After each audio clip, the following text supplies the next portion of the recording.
श्री आचार्य देवव्रत जी, गुजरात के मुख्यमंत्री श्रीमान भूपेंद्र भाई पटेल, आंध्र प्रदेश के मुख्यमंत्री श्रीमान चंद्रबाबू नायडू जी, राजस्थान के मुख्यमंत्री श्रीमान भजनलाल शर्मा जी, मध्य प्रदेश के मुख्यमंत्री श्रीमान मोहन यादव जी, छत्तीसगढ़ के मुख्यमंत्री जी भी यहां देख रहा हूं मैं, गोवा के मुख्यमंत्री दिखाई दे रहे हैं और कई राज्यों के ऊर्जा मंत्री भी मुझे नजर आ रहे हैं। उसी प्रकार से विदेश के मेहमान, जर्मनी की इकोनॉमिक कोऑपरेशन मिनिस्टर, डेनमार्क के इंडस्ट्री बिजनेस मिनिस्टर,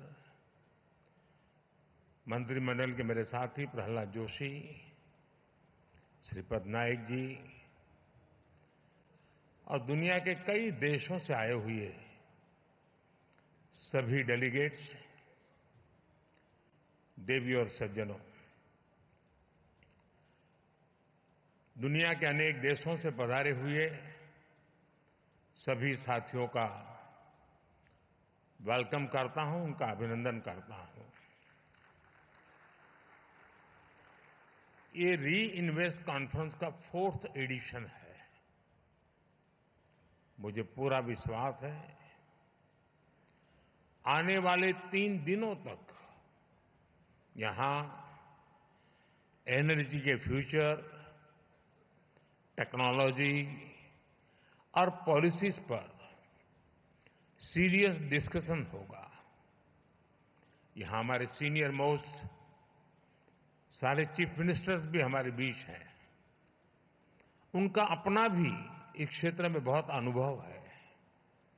इन चर्चाओं में हमें उनका भी मूल्यवान मार्गदर्शन मिलने वाला है। इस कॉन्फ्रेंस से हम जो एक दूसरे से सीखेंगे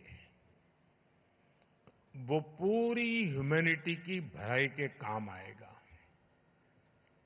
मेरी शुभकामनाएं आप सबके साथ हैं। फ्रेंड्स, आप सभी जानते हैं कि भारत की जनता ने 60 साल बाद लगातार किसी सरकार को 3rd टर्म दिया है।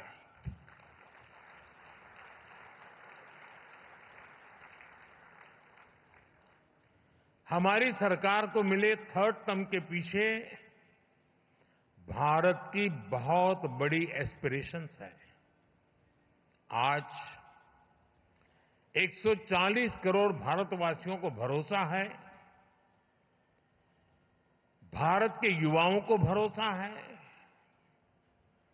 भारत की महिलाओं को भरोसा है कि उनकी एस्पिरेशंस को पिछले 10 साल में जो पंख लगे हैं वो इस 3rd टर्म में एक नई उड़ान भरेंगे।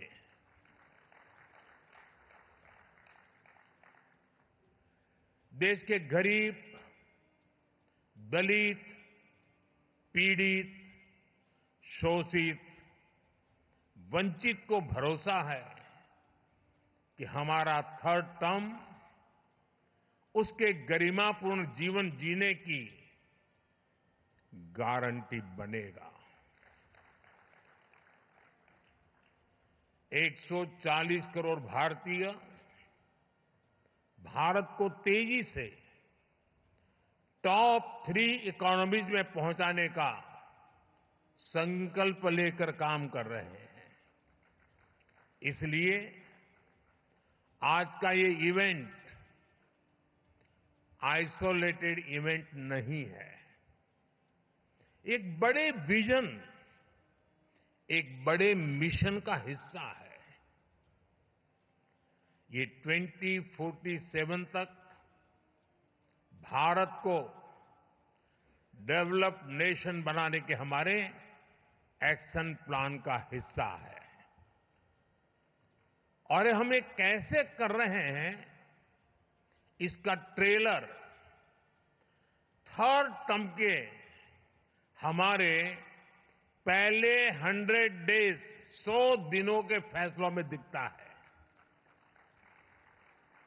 फ्रेंड, फर्स्ट 100 डेज में हमारी प्रायोरिटीज भी दिखती हैं, हमारी स्पीड और स्केल का भी एक रिफ्लेक्शन मिलता है।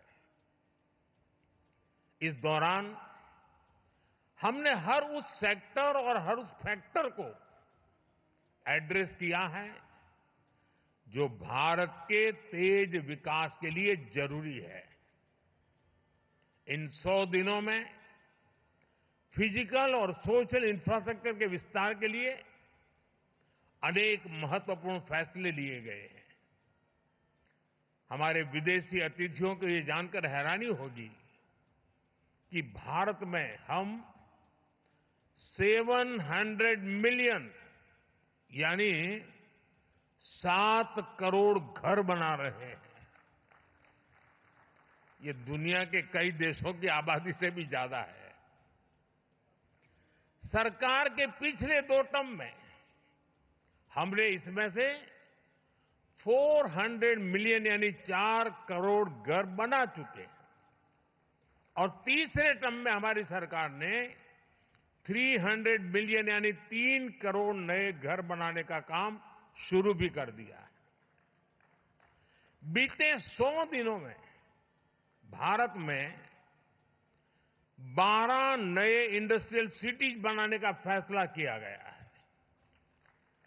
बीते 100 दिनों में 8 high speed road corridor projects approve किए गए हैं। बीते 100 दिनों में 15 से ज्यादा नई made in India semi high speed Vande Bharat train launch की गई है। हमने रिसर्च को प्रमोट करने के लिए भी 1 ट्रिलियन रुपीस का रिसर्च फंड बनाया है। हमने इलेक्ट्रिक मोबिलिटी को बढ़ावा देने के लिए भी अनेक इनिशिएटिव्स अनाउंस किए हैं। हमारा लक्ष्य हाई परफॉर्मेंस बायो मैन्युफैक्चरिंग को बढ़ावा देने का है और ये भविष्य इसी से जुड़ा रहने वाला है। इसके लिए बायो E3 पॉलिसी को भी मंजूरी दी गई है। साथियों, बीते 100 डेज में ग्रीन एनर्जी के लिए भी कई बड़े फैसले लिए गए हैं। हमें ऑफशोर विंड एनर्जी प्रोजेक्ट्स के लिए वायबिलिटी गैप फंडिंग स्कीम की शुरुआत की गई है। इस पर हम 7,000 करोड़ रुपए से ज्यादा खर्च करने जाते हैं। भारत आने वाले समय में 31,000 मेगावाट हाइड्रो पावर जनरेट करने के लिए भी काम कर रहा है। इसके लिए 12,000 करोड़ रुपए से अधिक अप्रूव किए गए हैं। साथियों, भारत की डायवर्सिटी, भारत की स्केल, भारत की कैपेसिटी, भारत का पोटेंशियल, भारत की परफॉर्मेंस, ये सब यूनिक है। इसलिए मैं कहता हूं, Indian solutions for global application.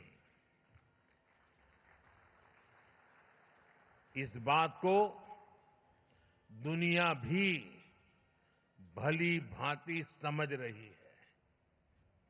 आज भारतीयों को ही नहीं बल्कि पूरी दुनिया को लगता है कि भारत 21st सेंचुरी की बेस्ट बेट है।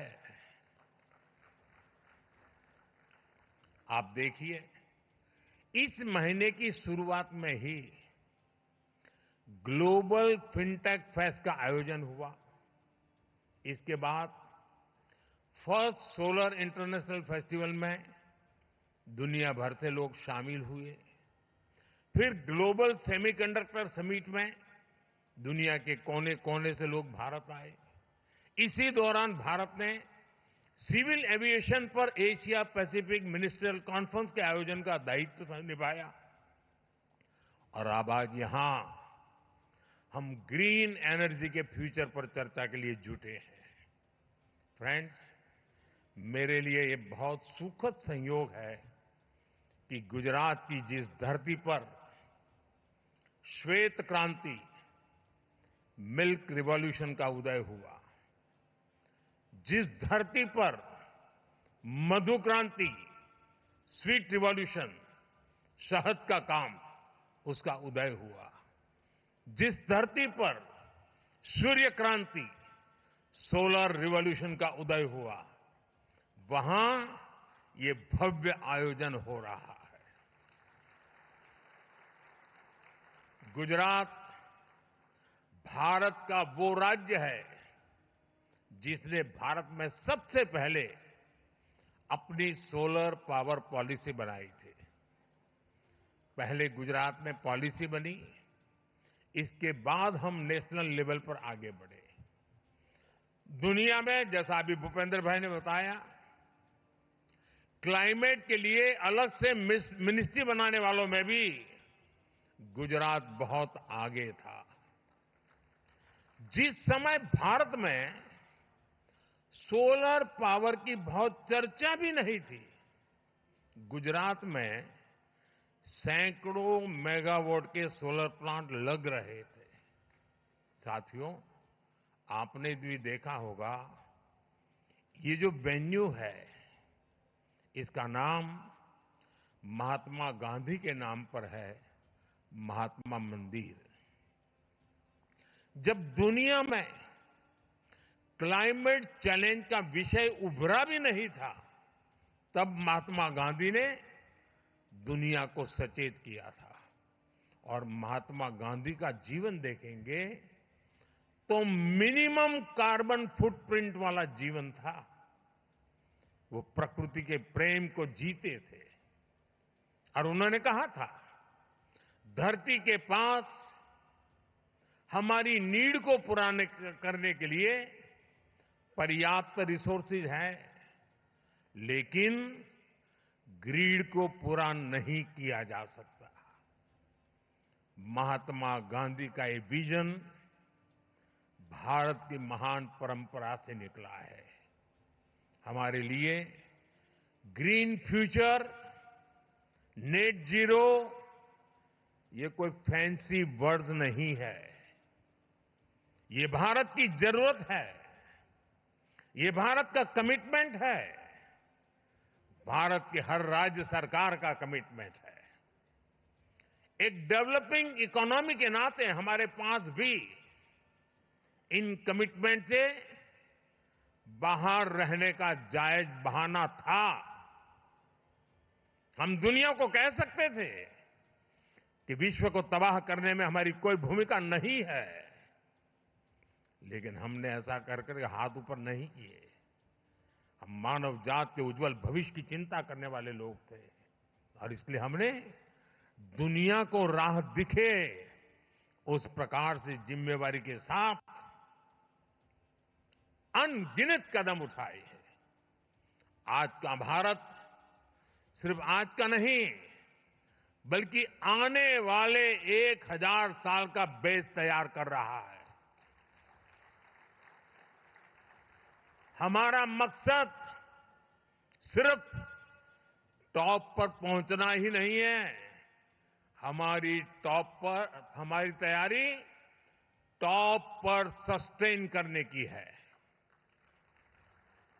भारत इस बात को भली भांति जानता है।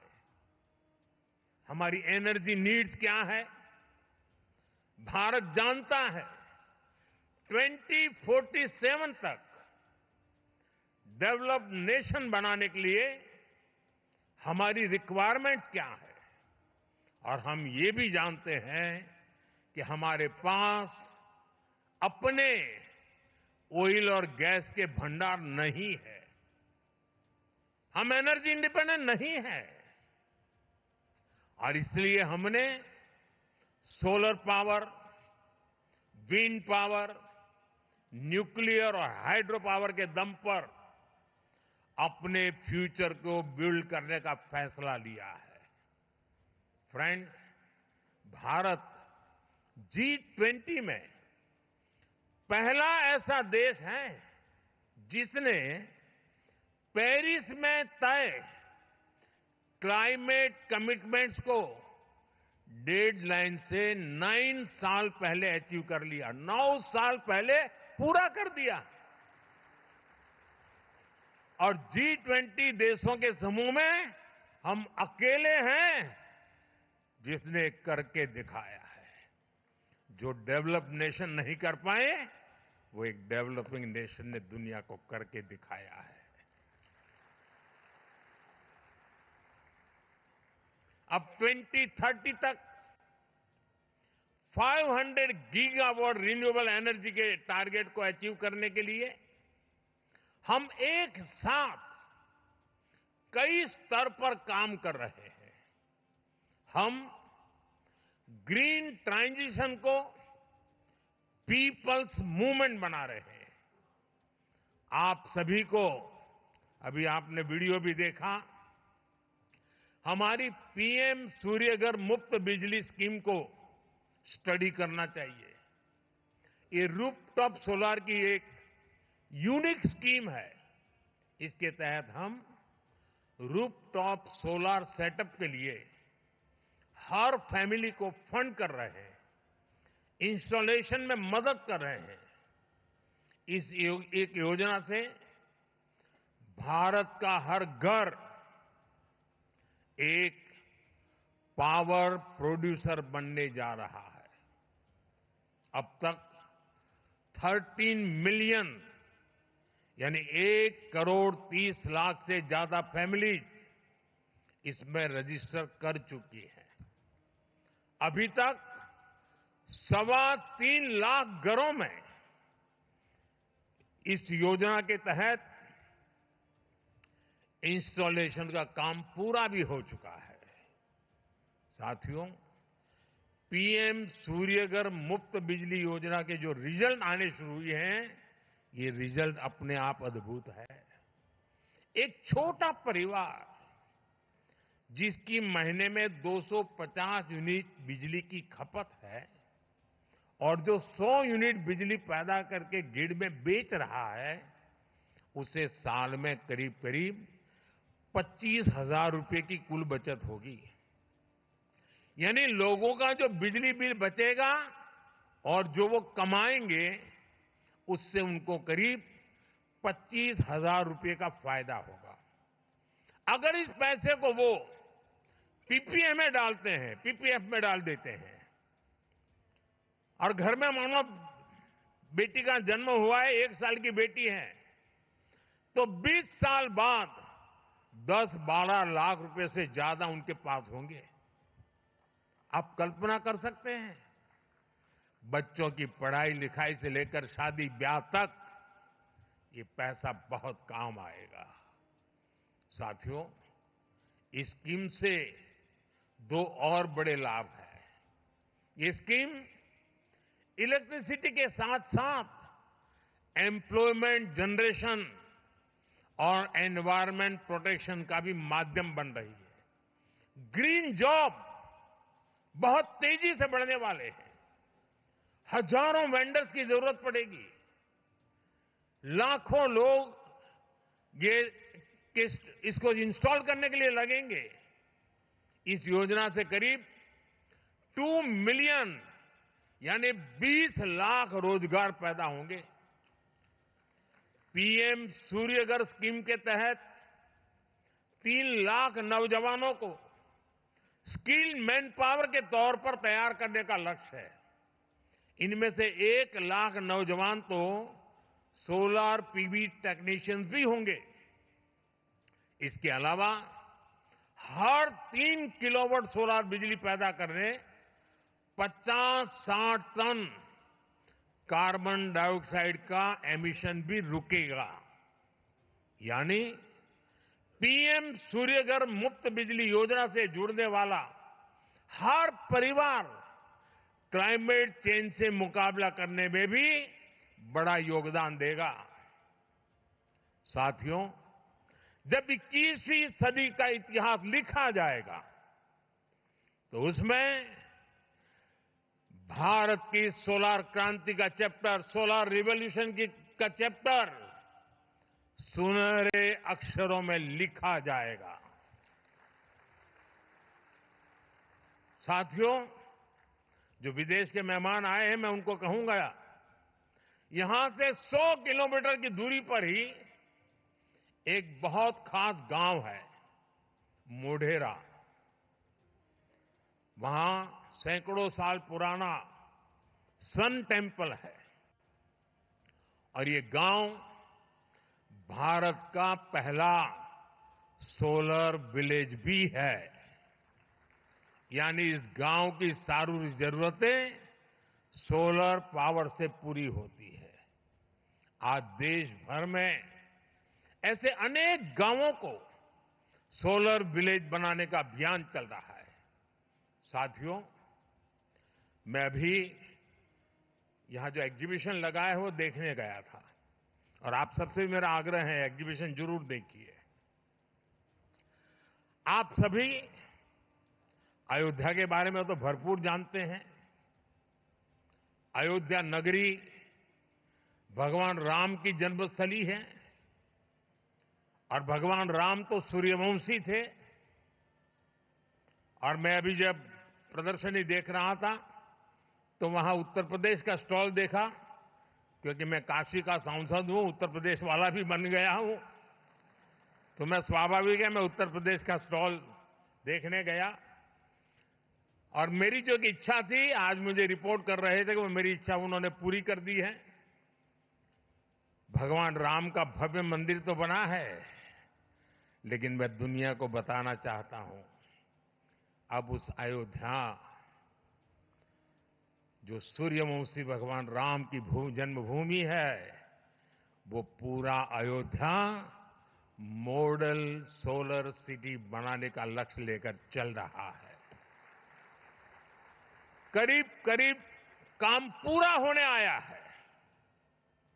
हमारा प्रयास है कि अयोध्या का हर घर, हर कार्यालय, हर सेवा सौर शक्ति से चले, सोलर एनर्जी से चले। और मुझे खुशी है कि अब तक हम अयोध्या के अनेकों सुविधाओं और घरों को सोलर एनर्जी से जोड़ चुके हैं।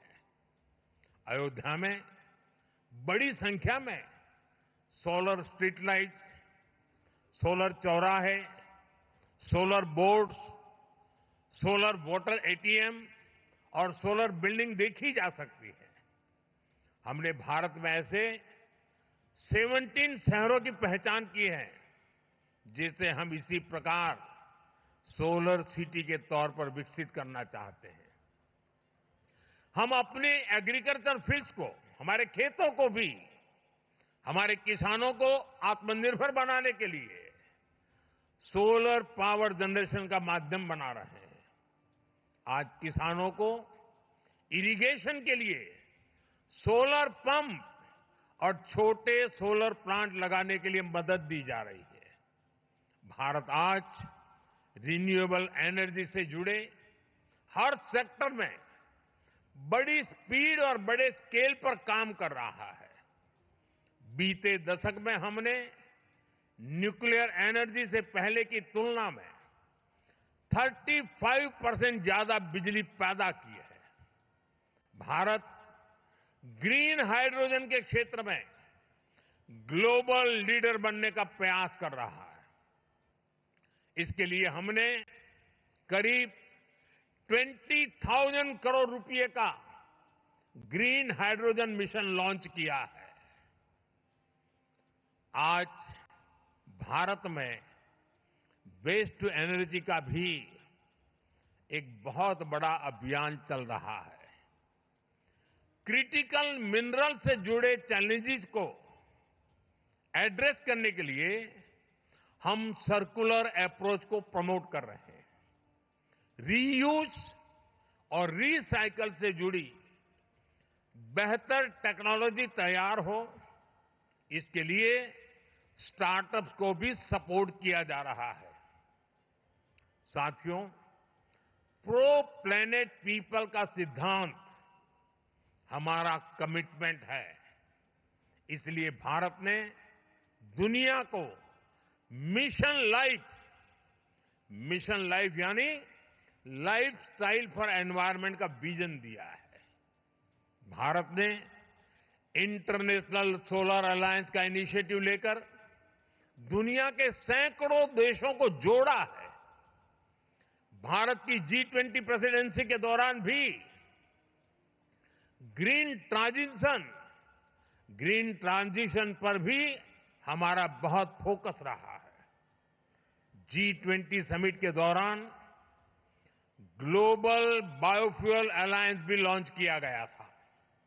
भारत ने अपनी रेलवे को इस दशक के अंत तक नेट जीरो बनाने का भी लक्ष्य रखा है। कुछ लोगों को लगेगा भारत की रेलवे नेट जीरो हो मतलब क्या है, जरा मैं उनको बताता हूं। हमारा रेलवे नेटवर्क इतना बड़ा है कि डेली ट्रेन के डिब्बे में करीब करीब 1-1.5 करोड़ लोग होते हैं। इतनी बड़ी बड़ी ट्रेन का, और उसको हम नेट जीरो बनाने वाले हैं। हमने ये भी तय किया है कि 2025 तक हम पेट्रोल में 20% इथेनॉल ब्लेंडिंग का टारगेट हासिल करेंगे। भारत के लोगों ने गांव-गांव में हजारों अमृत सरोवर भी बनाए हैं, जो वाटर कंजर्वेशन के काम आ रहे हैं। आजकल आप देख रहे होंगे, भारत में लोग अपनी मां के नाम पर एक पेड़ लगा रहे हैं। एक पेड़ मां के नाम। मैं आपसे भी इस अभियान से जुड़ने का आग्रह करूंगा, दुनिया के हर नागरिक को आग्रह करूंगा। साथियों, भारत में रिन्यूएबल एनर्जी की डिमांड तेज हो रही है। सरकार भी इस डिमांड को मीट करने के लिए नई पॉलिसीज बना रही है, हर तरह से सपोर्ट दे रही है। इसलिए आपके सामने अपॉर्चुनिटीज सिर्फ एनर्जी जनरेशन में ही नहीं है, बल्कि मैन्युफैक्चरिंग में भी अद्भुत संभावनाएं हैं। भारत का प्रयास पूरी तरह से मेड इन इंडिया सॉल्यूशन का है। इससे भी आपके लिए यहां अनेक संभावनाएं बन रही है। भारत सही मायने में आपके लिए एक्सपेंशन की ओर बेहतर रिटर्न की गारंटी है। और मैं आशा करता हूं आप उसमें जुड़ेंगे। इस क्षेत्र में इन्वेस्टमेंट के लिए इससे बेहतर कोई जगह नहीं हो सकती है। इनोवेशन के लिए बहुत अच्छी जगह और नहीं हो सकती है। और मैं कभी कभी सोचता हूं, हमारे मीडिया में कभी कभी गॉसिप कॉलम आती है, बड़ी चटाकेदार होती है, मजेदार होती है कभी कभी, लेकिन उनका एक बात पर ध्यान नहीं गया, और आज के बाद जरूर ध्यान जाएगा। अभी जो यहां भाषण कर रहे थे ना प्रहलाद जोशी, वो हमारे रिन्यूएबल एनर्जी के मिनिस्टर है, लेकिन मेरी पिछली सरकार में वो कोयले के मंत्री थे।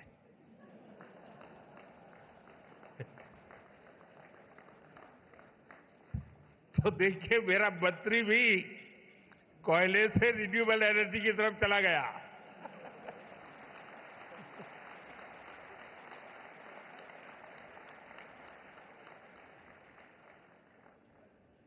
मैं एक बार फिर आप सभी को भारत की ग्रीन ट्रांजिशन में इन्वेस्ट करने के लिए आमंत्रित करता हूं और आप इतनी बड़ी तादाद में यहां आए, मैं आपका फिर से एक बार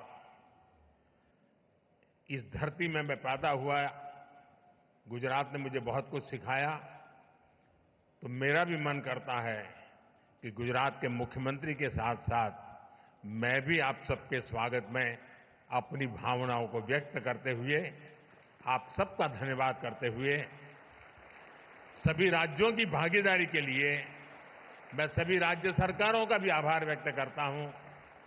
जिन मुख्यमंत्री यहां पधारे हैं उनका भी मैं विशेष रूप से आभार व्यक्त करता हूं और मैं पूरे विश्वास से कहता हूं कि ये हमारी समिट, इस समिट में होने वाला संवाद, ये हम सबको जोड़ेगा भी और हमें अपनी भावी पीढ़ी के उज्जवल भविष्य के लिए जोड़ेगा। मुझे याद है एक बार राष्ट्रपति ओबामा यहां पर टूर, भारत में उनका प्रवास था, बायोलेटरल विजिट के लिए आए थे, तो हमारी प्रेस कॉन्फ्रेंस थी दिल्ली में। तो किसी पत्रकार महोदय ने पूछा,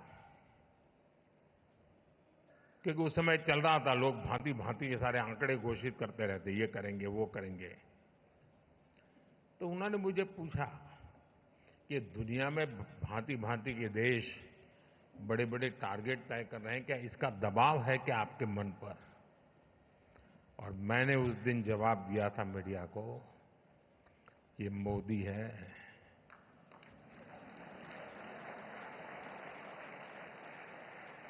यहां किसी का दबाव नहीं चलता है।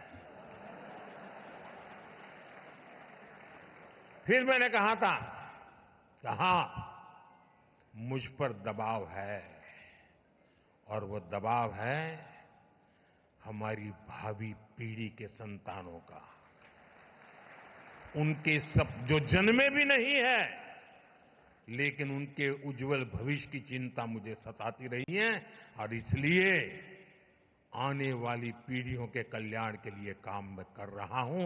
और आज भी ये समिट हमारे बाद दूसरी, तीसरी, चौथी पीढ़ी के उज्जवल भविष्य की गारंटी बनने वाली है।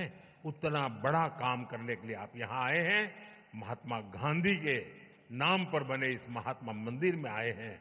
मैं फिर एक बार आप सबका हृदय से बहुत बहुत धन्यवाद करता हूं। नमस्कार। बहुत धन्यवाद माननीय प्रधानमंत्री जी, इस महत्व